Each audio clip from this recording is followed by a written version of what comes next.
کسی زمانے کی بات ہے، ایک سرسبز وادی میں چھوٹی چھوٹی خوبصورت پریاں رہتی تھیں۔ وہ ہر روز چمکتے جھرنوں کے قریب ناچت، گنگنات اور رنگ برنگے پھولوں کے درمیان اڑتی پھرتی تھیں۔ اس وادی کے بیچوں بیچ ایک قدیم اور عجیب درخت کھڑا تھا۔ اس درخت کی شاخیں دوسرے درختوں سے مختلف تھیں، اس کے پتے چمکدار نیلے رنگ کے تھے اور رات کے وقت وہ ہلکی ہلکی روشنی بھی دینے لگتے تھے۔ راہیں اس درخت کے قریب جانے سے ڈرتی تھیں کیونکہ بزرگ پریوں نے کہا تھا کہ یہ جادوئی درخت ہے اور اس میں ایک راز چھپا ہے۔ لیکن ایک دن ننھی پری نیلم کی طبیعت میں بے حد تجسس پیدا ہوا۔ وہ سوچنے لگی، آخر اس درخت میں ایسا کیا خاص ہے؟ رات کے وقت جب ساری پریاں اپنے گھونسلوں میں آرام کر رہی تھیں، نیلم آہستہ آہستہ درخت کے قریب گئی۔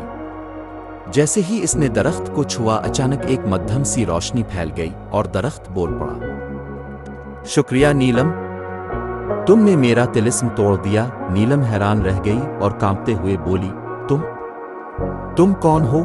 درخت نے ایک گہری سانس لی اور بولا، میں ایک قدیم پریوں کا شہزادہ ہوں جس پر ایک ظالم جادوگر نے جادو کر دیا تھا۔ اس نے مجھے درخت میں بدل دیا اور کہا کہ جب تک کوئی بہادر اور نیک دل پری مجھے نہیں چھوئے گی، میں اسی حالت میں رہوں گا۔ نیلم یہ سن کر بہت خوش ہوئی اور جلدی سے باقی پریوں کو بلایا۔ جب سب پریوں نے مل کر اپنے جادوئی الفاظ پڑھے تو درخت کی روشنی اور زیادہ بڑھ گئی اور اچانک وہ ایک خوبصورت شہزادے میں بدل گیا۔ پریوں نے خوشی سے تالیاں بجائیں اور شہزادہ ان کا شکر گزار ہوا۔ اس نے نیلم سے کہا، تمہاری ہمت اور نیکی کی وجہ سے میں آزاد ہوا ہوں۔ میں تم سب کے لیے ہمیشہ شکر گزار رہوں گا۔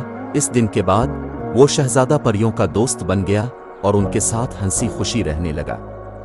وادی میں خوشیاں مزید بڑھ گئیں اور نیلم کی بہادری ہمیشہ کے لام